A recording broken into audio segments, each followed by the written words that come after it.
정말 너니? 그냥 모르는 사람처럼 지나가 줬으면 좋겠다. 이제 와서 왜 왔는지 나는 듣고 싶지 않아. 서울의 한 허름한 골목에서 하루 한 끼로 연명하며 폐지를 줍는 노인이 있다. 그 누구도 짐작하지 못했을 것이다. 그 노인의 아들이 여의도의 유명 외과 의사라는 사실을. 그날 병원 앞에서 마주친 단 한 번의 눈맞춤이 모든 것을 바꿨다. 이 이야기는 찢어진 가족의 시간이 다시 꿰매지는 과정을 그린다. 그 누구도 말하지 못했던 죄책감, 용서, 그리고 늦은 사랑에 대한 이야기. 지금 구독과 좋아요, 알림 설정을 눌러주시고 이 따뜻한 이야기를 끝까지 함께 해주세요. 서울 영등포의 오래된 골목어기, 붉은 벽돌이 군데군데 무너져 내린 단칸방 하나. 정순 씨는 그곳에 살았다. 바람 한 줄기에도 벽이 들썩였고 겨울이면 창문 틈새로 찬 공기가 송곳처럼 스며들었다. 방 한가운데 작은 전기장판 하나의 의지에 밤을 버텼고 아침이 오면 낡은 유모차를 끌고 밖으로 나섰다. 동네 슈퍼에서 버려지는 상자를 모아 접고 골목마다 폐지 수거일을 외워 움직였다. 작은 라디오에서 흘러나오는 오래된 트로트만이 방 안의 유일한 소리였고 가끔씩 찾아오는 봉사단체의 도시락이 아니면 하루를 넘기기 힘들었다. 치약이 다 다른 칫솔 옆에 작은 액자 하나가 놓여 있었다. 이름도 없이 웃고 있는 아이의 사진, 그 앞에 손이 자주 머물렀다. 입을 때려다 말고 눈시울이 붉어질 때가 많았다. 정순 씨는 오래전 남편에게 맞았다. 그 손길은 알코올에 절어 있었고 말 대신 주먹이 먼저 날아들었다. 아이를 안고 도망치듯 나온 날 아무것도 없었다. 먹고 살기 위해 식당에서 일하고 건설 현장에서 도시락을 날랐다. 그러다 지쳐 쓰러졌고 아이는 어느 날 더는 말을 하지 않았다. 어린 동현 씨는 고개를 숙인 채 자라났다. 학교에선 늘 조용했고 집에선 책상에 붙어 지냈다. 어머니의 손에 잡힌 굳은 살보다 책 속의 해부도가 더 분명해 보였다. 의대에 합격했을 때 어머니는 처음으로 울었다. 하지만 그 기쁨은 오래가지 않았다. 졸업을 앞둔 겨울, 집을 떠난다는 말을 남기고 동현 씨는 홀연히 사라졌다. 주소도 없이, 전화도 없이. 정순 씨는 그날 이후 마음을 닫았다. 누군가 자식 이야기를 꺼내면 어깨를 움츠렸고 말끝을 흐리며 돌아섰다. 아휴, 그런 건 묻지 말아요. 그 짧은 한마디 뒤에 끝내지 못한 수백 마디가 숨어 있었다. 시간은 흘렀고 얼굴에 주름이 깊어졌고 다리는 점점 무거워졌다. 하지만 폐지는 매일 쌓였고 삶은 여전히 혼자였다. 동네에서는 그저 폐지를 줍는 노인으로 불렸고 이름은 기억되지 않았다. 그런 삶을 20년 넘게 살아냈다. 누구도 돌아보지 않았고 정순 씨도 기대하지 않았다.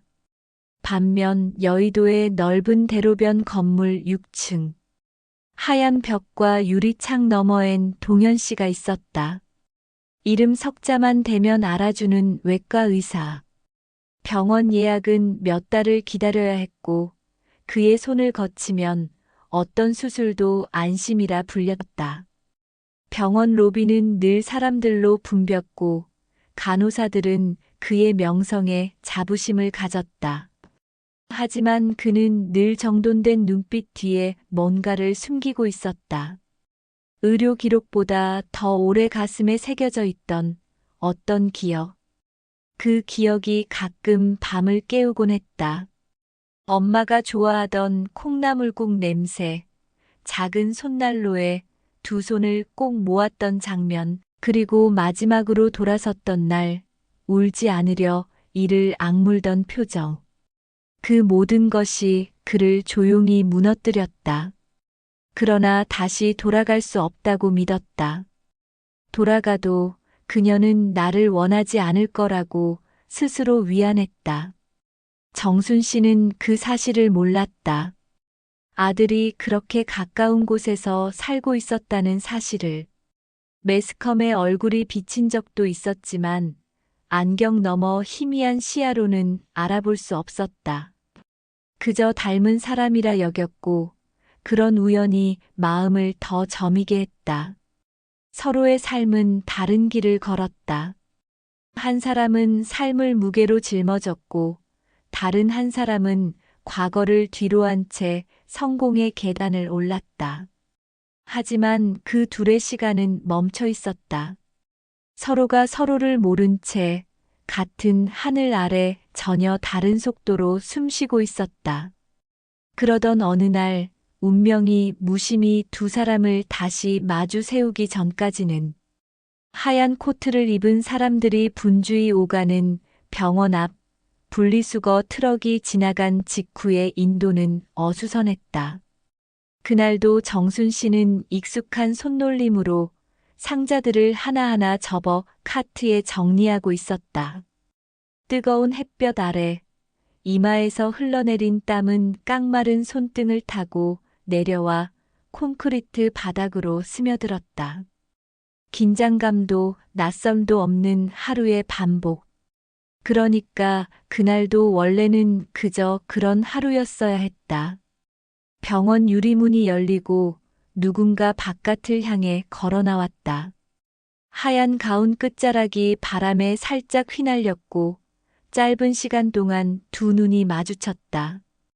동현 씨는 무심코 시선을 돌리려다 발걸음을 멈췄다. 시간이 얼어붙었다.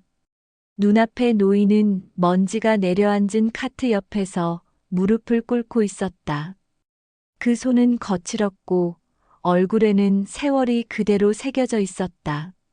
그러나 그 모습 너머 지울 수 없는 이목구비가 가슴을 찔렀다. 그 순간 폐지 뭉치 위로 어릴 적 기억이 떠올랐다. 설마 아니겠지. 하지만 외면할 수 없었다.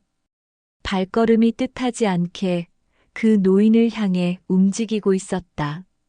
멀찌감치서 숨을 죽이고 노인의 얼굴을 다시 들여다봤다.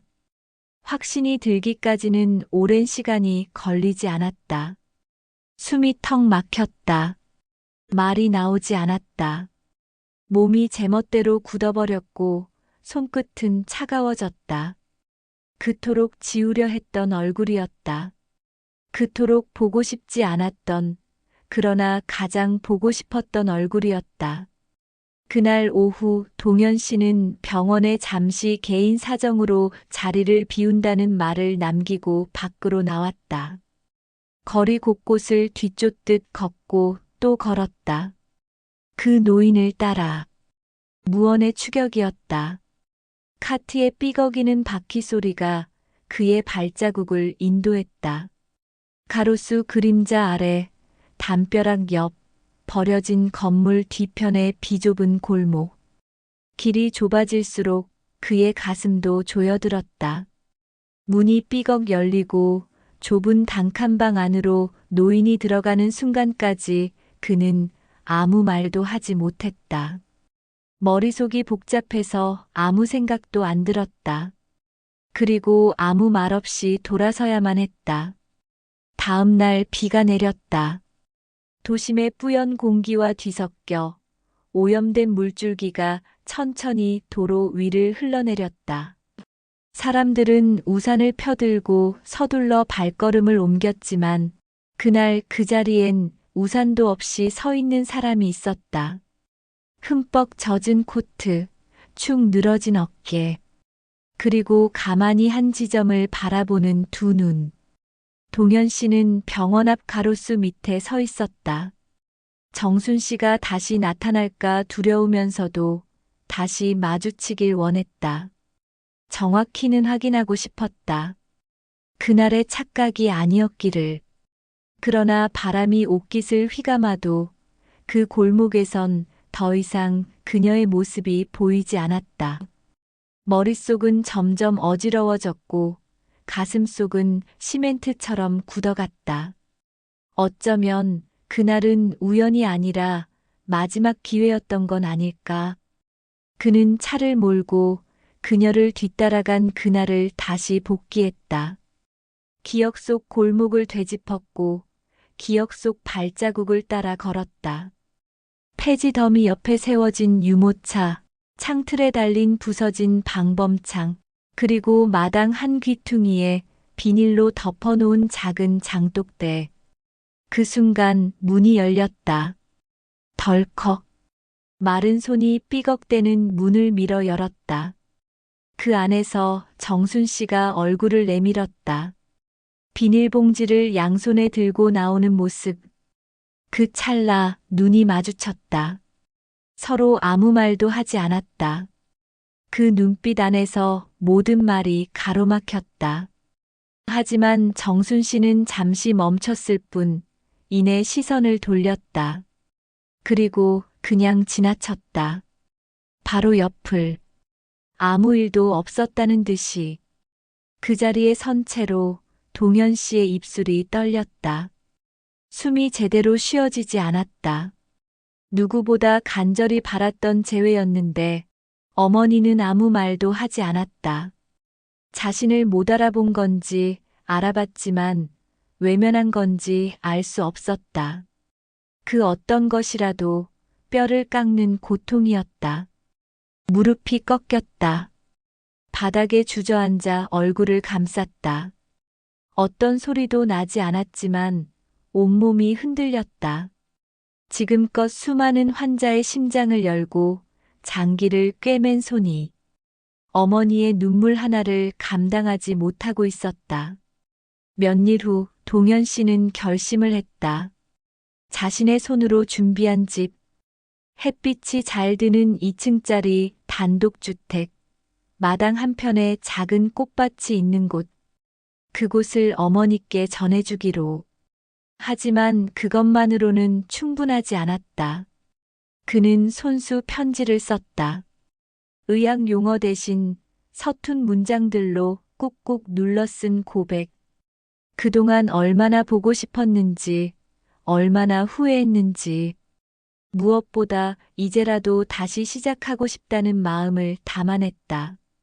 그 편지와 열쇠를 담은 작은 상자를 들고 다시 골목으로 향했다. 계단을 오르며 숨이 가빠졌다. 두려움 때문이었다. 그는 마침내 문 앞에 섰고 조심스레 노크를 했다. 정순 씨는 문 너머에서 인기척을 느꼈다. 처음엔 열지 않으려 했다. 하지만 가슴 깊은 곳에서 무언가가 밀려 올라왔다. 도대체 이 아이는 왜 지금에서야 찾아온 걸까? 왜 그토록 오랜 시간이 지나서야? 문이 열렸다. 문 앞에 선 동현 씨는 눈을 내리깔고 있었다. 무릎을 꿇었다. 그리고 말없이 상자를 내밀었다. 어깨가 들썩였다. 참으려 했지만 눈물이 터졌다. 진료실에서는 단 한 번도 흘리지 않던 눈물이었다. 그 모든 감정이 폭발하듯 바닥으로 쏟아졌다. 정순 씨는 굳은 얼굴로 상자를 바라봤다. 열쇠와 편지를 보고도 쉽게 손을 내밀지 못했다. 눈빛엔 아직 의심과 고통이 남아 있었지만 그 너머엔 말할 수 없는 갈망이 비쳐 있었다. 아들을 바라보는 그 시선 속엔 무너진 세월을 다시 세우려는 애씀, 그리고 상처투성이 마음을 붙잡으려는 흔들림이 깃들어 있었다. 그날 저녁 두 사람은 함께 집을 향해 걸었다. 말은 거의 없었다. 그러나 침묵은 이전과 달랐다. 그 침묵 속엔 무언가 자라고 있었다. 집 앞에 도착했을 때 정순 씨는 멈췄다. 마당 한쪽에 피어난 꽃들을 바라보다가 작게 고개를 끄덕였다. 그 작은 끄덕임은 아들에게 있어 첫 번째 용서였다. 방 안엔 동현 씨가 조심스럽게 손질한 고구마죽이 놓여 있었다. 숟가락을 들기까지 오랜 시간이 걸렸다. 그는 마주 앉지도 않고 조용히 그 앞에 앉아 눈을 떼지 못했다. 먹지 않아도 괜찮다고 말하고 싶었지만 입술이 말라붙은 듯 움직이지 않았다. 정순 씨는 한 입을 천천히 삼켰다. 삶은 기억보다 더 오래 쓴 맛이었지만 그날의 죽은 왠지 따뜻했다. 그러나 그 따뜻함 속에서도 무너질 듯한 감정이 치밀었다. 가슴 밑바닥에서 끓어오르던 말들이 끝내 터져나왔다. 왜 이제야 왔니? 말 끝이 갈라졌다. 그 짧은 문장 안엔 수십 년의 세월이 깃들어 있었다. 그 말이 닿는 순간 동현 씨의 눈이 흔들렸다. 죄송하다는 말도 미안하다는 말도 나오지 않았다. 그는 입술을 깨물며 손을 꼭 쥐었다.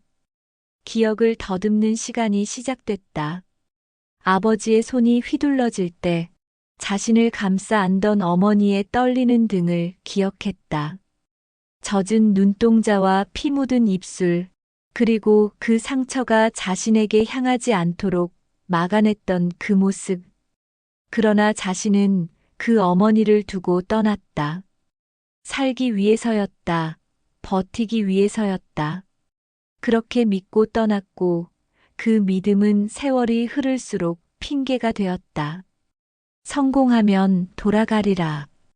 그 약속을 그는 너무 늦게 지키고 말았다. 정순 씨는 다시 고개를 돌렸다. 많이 컸더라. TV에서도 봤어. 그 말에 동현 씨는 고개를 들었다. 눈가가 번들거렸다. 하지만 정순 씨의 표정은 여전히 단단했다. 근데 안 반가웠다. 얼마나 원망했는지 알아? 하루하루 너 죽었다 생각하고 버텼다.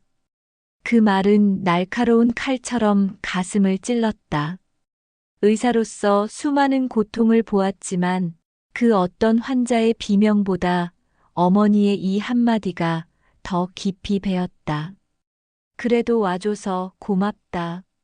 침묵이 길게 이어진 뒤 정순 씨가 작게 말했다. 그 순간 동현 씨는 고개를 떨구었다. 어깨가 떨렸고 결국 눈물이 바닥에 떨어졌다. 그는 손을 내밀었다. 어릴 적 그 손을 붙잡고 걷던 기억처럼 지금 다시 그 손을 붙잡고 싶었다. 정순 씨는 잠시 머뭇거리다가 천천히 손을 얹었다. 거칠고 메마른 손바닥이 그 손을 감쌌다. 그러나 이것은 끝이 아니었다. 이제 막 시작된 용서의 첫걸음이었다. 며칠 후 병원 로비 한편에 작은 팻말이 세워졌다. 정진 무료 진료소 가족을 기다리는 모든 이들을 위하여. 진료소 이름 아래 동현 씨의 작은 메모가 붙어 있었다. 한 사람의 이름은 하나의 삶입니다. 그 이름을 기억하며 다시는 어떤 어머니도 혼자가 되지 않기를 바랍니다. 환자들이 진료소로 몰려들었다. 몸보다 마음이 아픈 사람들이 하나둘 찾아오기 시작했다. 그들에게 동현 씨는 의료진이자 이야기의 증인이 되었다. 그리고 정순 씨는 매일 진료소 앞 화단을 돌보았다. 작은 꽃들을 만지며 세월을 감싸 안았다. 그 속에서 비로소 가슴에 깊이 박힌 상처들이 천천히 봉합되기 시작했다. 봄비가 지나간 후 하늘은 투명하게 맑아졌고 햇살은 가벼운 먼지마저도 금빛으로 바꾸었다. 진료소 앞마당의 꽃들은 그 빛을 받으며 고개를 들었다. 그날따라 마당은 유난히 조용했고 정순 씨는 그 고요함 속에 홀로 서 있었다. 그날도 그런 울음이 들려오는 것만 같았다. 병원 진료소에서 돌아오던 동현 씨의 표정이 이상했다. 온종일 웃고 있다가 집 앞에만 서면 어딘가 무너진 듯한 눈빛. 어머니와 눈이 마주치면 짧게 웃고 이내 고개를 떨구었다. 그 눈빛 속에 무언가 흐르고 있었다. 말로는 끝내 꺼내지 못한 고백, 스스로조차 용서하지 못한 죄책감. 그것이 자꾸만 정순 씨의 가슴을 찔렀다. 그날 밤 식탁에 마주 앉은 두 사람 사이에 짧은 침묵이 흘렀다. 밥이 식어가는 줄도 몰랐다. 숟가락을 든 손이 허공에서 멈췄고 두 눈은 서로를 꿰뚫듯 바라보고 있었다. 엄마. 짧은 부름이 공간을 채웠다. 정순 씨의 손이 멈췄다. 정말 미안해. 그 말이 끝나는 순간 정순 씨는 젓가락을 내려놓았다. 손등 위로 떨어진 눈물이 한 점. 그러고는 천천히 말했다. 미안한 사람이 왜 이렇게 따뜻하니? 그 말엔 분노도 원망도 그리움도 함께 실려 있었다. 그 밤 처음으로 두 사람은 오랜 이야기를 나누었다. 한 문장 한 문장이 상처 위에 덧이 펴졌다. 서툴고 부서질 듯 이어지는 대화였지만 그 안에는 피할 수 없는 진심이 있었다. 그 다음 날 동현 씨는 병원 진료를 끝내고 진료소로 향했다. 새로운 환자가 오기로 되어 있었다. 하지만 병실엔 아무도 없었다. 대신 작은 쪽지 한 장이 놓여 있었다. 고맙습니다. 덕분에 오늘 딸에게 먼저 전화했습니다. 그 한 줄에 동현 씨는 오래도록 가만히 앉아 있었다. 진료소라는 공간이 더 이상 단순한 병원이 아니었다. 누군가에게 용기를, 누군가에게 기회를, 그리고 자신에게는 남은 인생의 이유를 주는 곳이었다. 한참 후 집으로 돌아온 그는 마당에서 정순 씨를 보았다. 꽃잎 사이에 머리를 숙이고 있는 모습. 가만히 다가가 곁에 앉았다. 둘 사이에는 말이 없었지만 그 침묵은 이전과 달랐다. 밤이 오기 전 마당에 노란 조명이 켜졌고 그 빛 아래에서 두 사람은 서로의 그림자 속에 조용히 앉아 있었다. 세상은 여전히 바쁘게 움직이고 있었지만 그 순간만큼은 시간이 멈춘 듯 고요했다. 과거는 되돌릴 수 없었지만 지금 이 순간은 선택할 수 있었다. 그 선택이 두 사람 모두를 살리고 있었다. 그날 아침 정순 씨는 평소보다 일찍 눈을 떴다.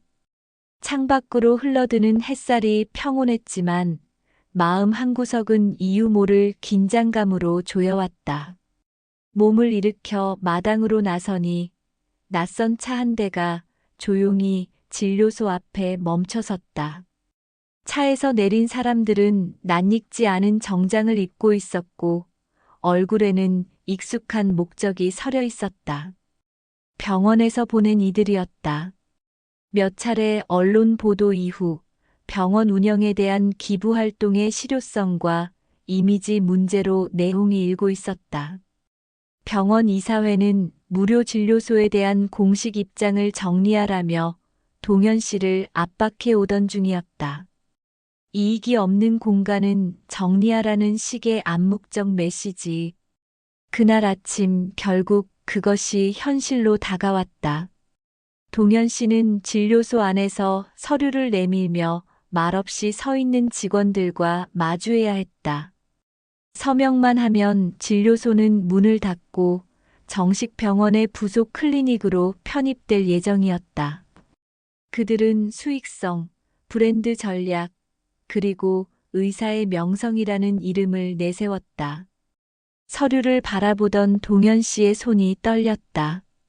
명백히 예측된 일이었지만 막상 그 종이를 마주하자 가슴 안에서 뜨거운 무언가가 치밀어 올랐다. 여기서 물러나면 이 공간은 다시 숫자와 평가로 채워질 것이었다. 여기서 지키지 못하면 자신은 또 한 번 가장 소중한 것을 외면하게 될 것이었다. 그 순간 진료소 문이 조용히 열렸다. 정순 씨였다. 손엔 조그만 수첩 하나가 들려 있었다. 그녀는 조용히 동현 씨 곁에 섰고 수첩을 펼쳐 그에게 내밀었다. 안엔 삐뚤빼뚤한 글씨로 짧은 문장들이 적혀 있었다. 오늘 진료소 덕분에 아들과 15년 만에 통화했다. 이곳에 와서 처음으로 내 이름을 부른 사람이 있었다. 약보다 따뜻한 말이 더 큰 위로였다. 동현 씨는 더는 말이 필요 없었다. 눈물이 맺혔다. 그 어떤 회의록, 수익 분석보다도 그 수첩 속의 문장이 자신이 걸어온 길을 정당화하고 있었다. 그는 서류를 천천히 접고 책상 한쪽에 내려놓았다. 직원들에게 짧게 말했다. 이 진료소는 그대로 갑니다. 더 이상 설명은 없었다. 사람들은 고개를 돌리고 직원들은 눈치를 보며 돌아섰다. 문이 닫히자 방 안엔 긴 정적이 흘렀다. 정순 씨는 조용히 등을 두드렸다. 어릴 적 아들이 울던 밤마다 하던 그 손짓 그대로. 그날 저녁 진료소엔 조용한 축하가 있었다.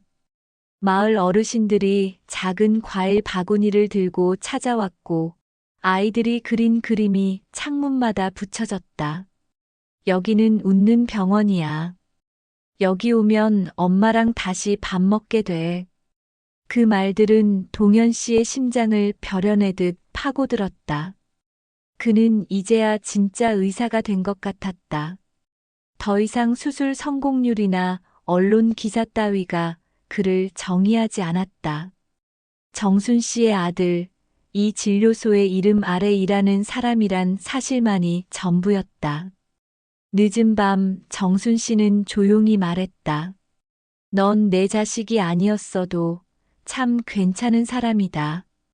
그 말은 오랜 시간 묵혀진 죄책감을 말끔히 씻어주는 유일한 위로였다.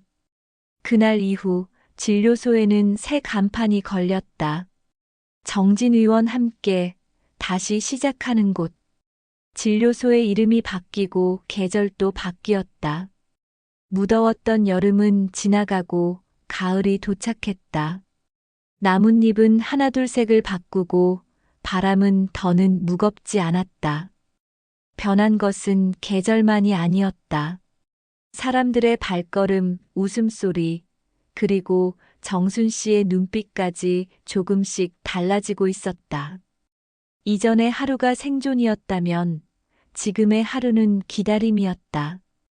동트기 전 일어나는 버릇은 여전했지만 그 뒤엔 마당의 꽃을 돌보고 아이들의 소리를 들으며 앉아있는 여유가 생겼다.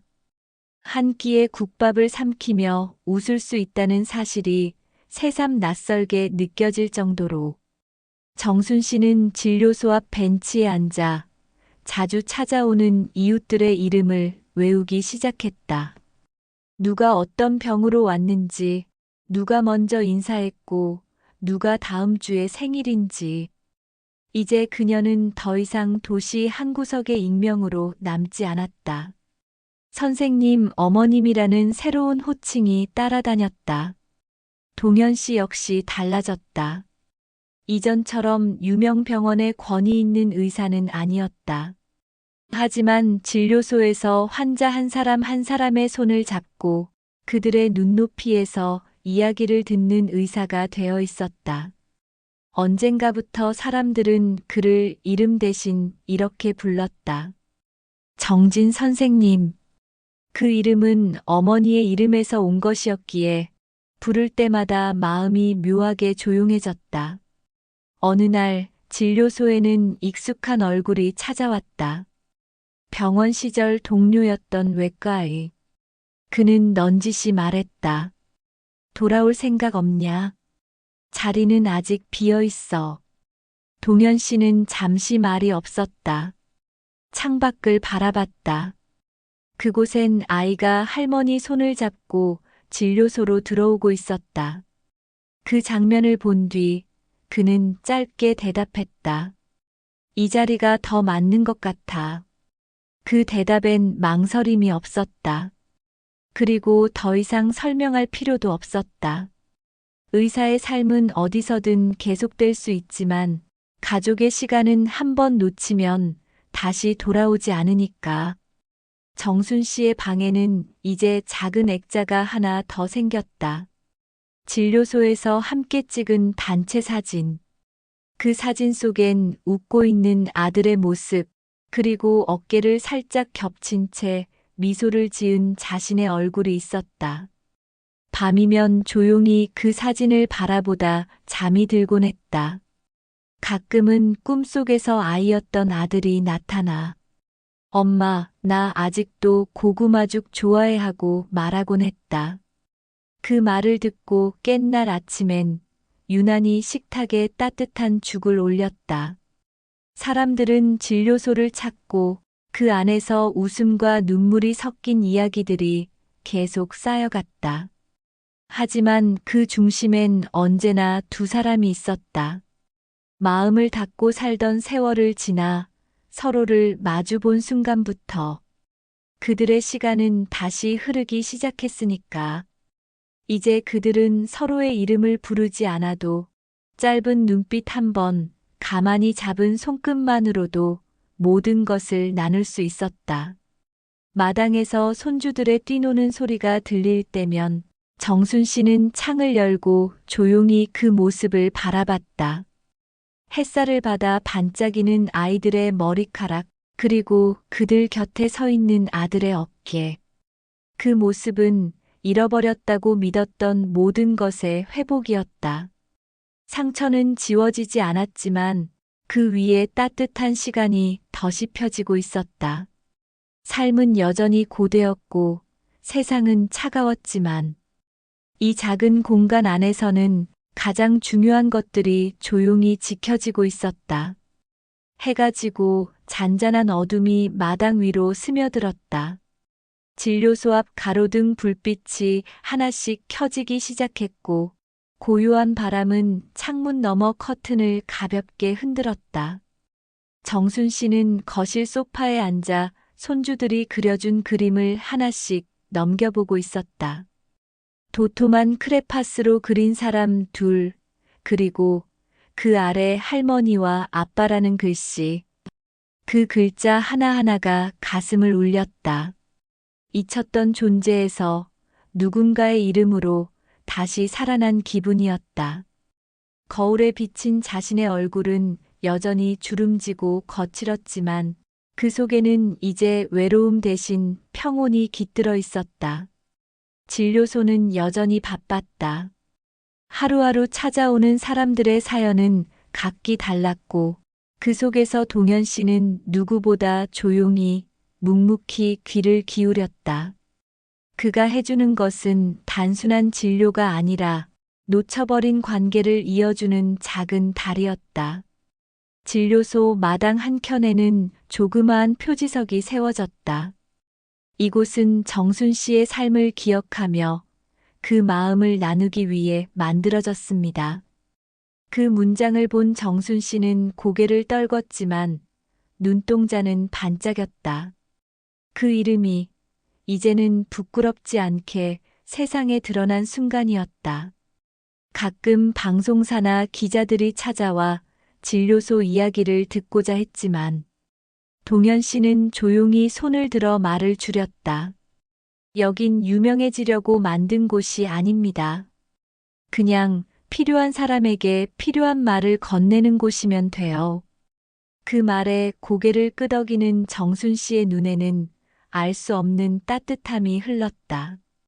어느 늦은 오후 벤치에 앉아 서로 말을 잃은 채 마당을 바라보던 날, 동현 씨가 조용히 입을 열었다. 엄마, 난 엄마를 떠났던 날부터 오늘만을 기다렸어. 그 한 문장은 오랜 세월의 고통과 후회를 덜어내는 열쇠가 되었다. 정순 씨는 대답하지 않았다. 다만 그의 손등 위에 자신의 손을 살포시 얹었다. 그 손길엔 말보다 더 진한 용서가 담겨 있었다. 시간은 흘렀고 계절도 몇 번 바뀌었다. 진료소는 여전히 그 자리에 있었고 사람들은 여전히 그 문을 열고 들어왔다. 정순 씨는 여전히 그 꽃길을 천천히 걷고 있었다. 가끔 멈춰서서 하늘을 올려다보았다. 지나간 시간, 멀어진 얼굴들, 그리고 끝내 붙잡은 이 하루가 그 하늘 아래서 숨쉬고 있다는 것을 느끼며 이 이야기는 복수도 기적도 없었다. 그저 삶을 버텨낸 사람들의 용서와 회복의 기록이었다. 늦은 용서, 그러나 진심이었기에 가능한 재회. 그리고 이제 사랑이라는 이름으로 다시 연결된 시간. 여러분은 어떻게 생각하시나요? 가족에게 너무 늦기 전에 손을 내밀 수 있다면 그 손을 잡을 용기가 있으신가요? 댓글로 여러분의 생각을 남겨주세요. 구독과 좋아요, 알림 설정도 잊지 말아주세요. 진심으로 함께 해주셔서 감사합니다.